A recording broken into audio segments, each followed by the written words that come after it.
Buenos días, profesora. En esta exposición le explicaremos sobre el caso clínico. Primer caso clínico, con motivo de consulta, cabeza grande y vómitos. El paciente es un lactante masculino de 3 meses, producto de un embarazo controlado. La madre niega infecciones perinatales y tomó ácido fólico, aunque empezó en la séptima semana. Resultado de un parto eutóxico. Tiene un Apgar de 8 a 9. Su historia actual en las últimas 3 semanas: una irritabilidad, llanto en agudo, episodios de vómito no bilioso, menor interés por lactar. También los padres notaron un aumento acelerado del perímetro cefálico y ojos mirando hacia abajo, que es el signo del sol naciente.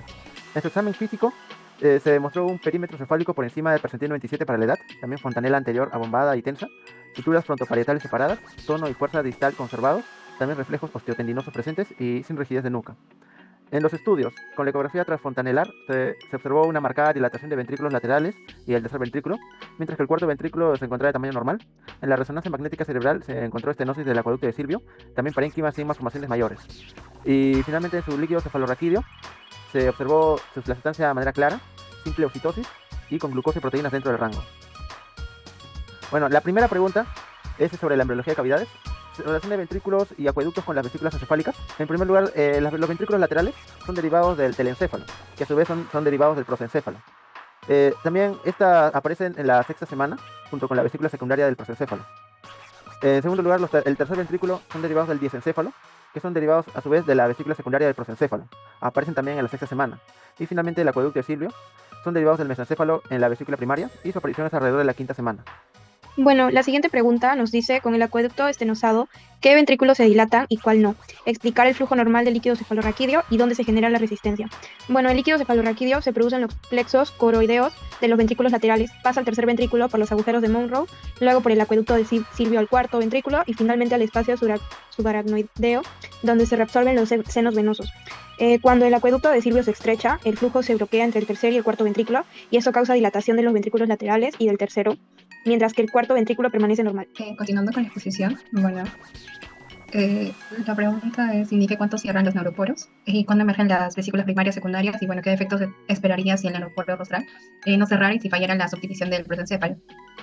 Bueno, el sistema nervioso se inicia en la tercera semana de gestación, como anteriormente ya lo mencionaron. La neurolesión forma lo que es el tubo neural, precursor del sistema nervioso central. Ahora, en cuanto a los cierres de los neuroporos, el neuroporo rostral cierra alrededor del día 25 de gestación, el neuroporo caudal el día 27 de gestación, y bueno, el cierre adecuado es esencial para evitar las malformaciones. Ahora, en cuanto a las vesículas encefálicas, puede pasar Ahora, en cuanto a la formación de las vesículas encefálicas, en la cuarta semana se forman las vesículas primarias, ¿no? Que se va a dividir en lo que es prosencéfalo, mesencéfalo y romoencéfalo. El prosencéfalo se subdivide en las vesículas secundarias, que es el telencéfalo y el diencéfalo. El mesencéfalo no presenta lo que es la subdivisión, el romoencéfalo se divide en lo que es el metencéfalo y el diencéfalo. Y bueno, estas vesículas forman lo que es la base del cerebro, ¿no? De la persona. Ahora, los defectos por fallas de cierre o subdivisión, si el neuroporo rostral no cierra, sería lo que es la anencefalia, con ausencia de gran parte del cerebro y el cráneo incompatible con la vida.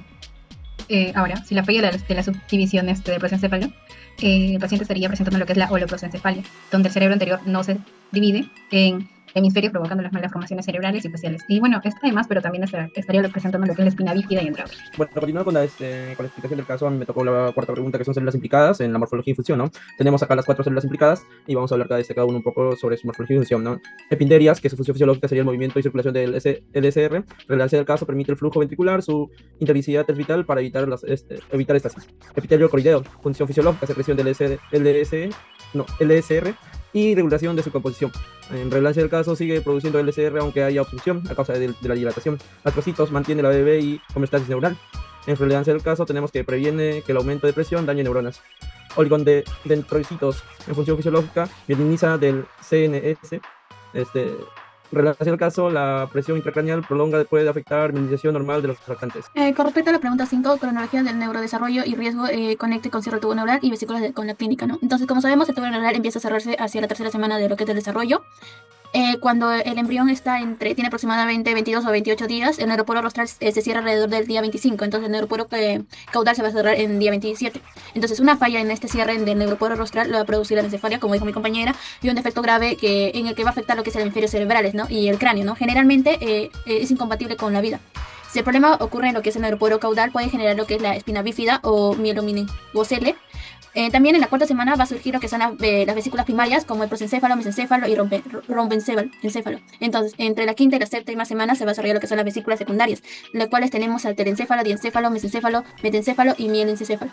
Entonces, una falla en lo que es la división del prosencéfalo puede dar lugar a lo que es el holoprosencefalia, la cual también mencionó mi compañera, en la que el hemisferio cerebral no se separa y puede acompañarse de lo que son las anomalías faciales como la hiperterolismo y la vía porino, ¿no? E incluso lo que es el ciclopía, ¿no? En casos severos. Con respecto al paciente del caso, la resonancia magnética muestra que el parénquima cerebral no tiene sin malformaciones, lo que indica que el cierre del tubo neural y la división del prosencéfalo ocurrió normalmente, ¿no? Entonces, la estenosis del acueducto de Silvio va a representar lo que es una alteración de la localización del mesencéfalo, ¿no? Entonces, este es el responsable de lo que es la obstrucción del flujo de LCR, que sería el líquido cefalorraquídeo, y del aumento de la presión intracránea. Eso sería todo de la exposición. Muchas gracias.